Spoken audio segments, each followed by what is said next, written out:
ငါတဲ့ကိုလောက်ခတ်သွားတဲ့ကွယ်ကလေးတယောက်လိုပေါ်ပေါ်ပါလေစကားပြောပွင့်လင်းတဲ့မင်းရဲ့အပြုံးလေးကော်ဖီနဲ့သင်းတဲ့မနှက်ခင်းတိုင်းမှာမင်းချောင်းတွေတွေးရင်နဲ့ငါလွမ်းနေတာပွင့်လင်းတဲ့မင်းရဲ့အမူအရာတွေကငါကဘာလေးကိုရောင်တွေချဲပေးခဲ့တာဘူးလေမင်းကိုငါသိချစ်တယ်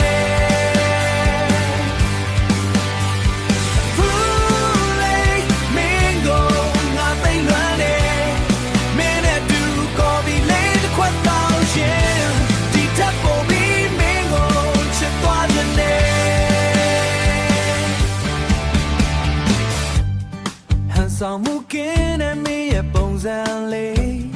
ဘယ်သူနဲ့မှမတူတဲ့ကလေးလေးတနေ့တာလုံးမင်းတန်လေးကြားရရင်ငါရဲ့ပင်ပန်းမှုတွေအကုန်ပြေပြောက်သွားတယ်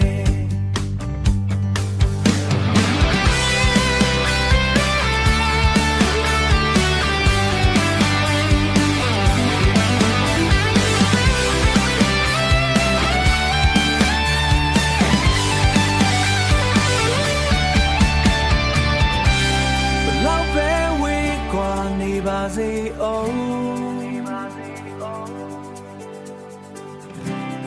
မင်းကငါရင်ခွင်ရဲ့ဖူးလေး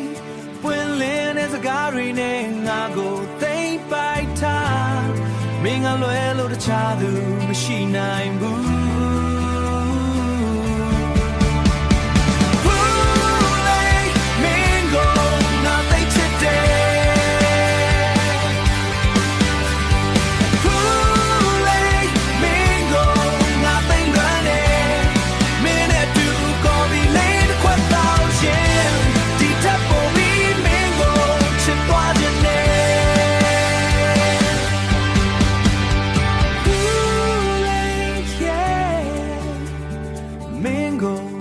သိချစ်တယ်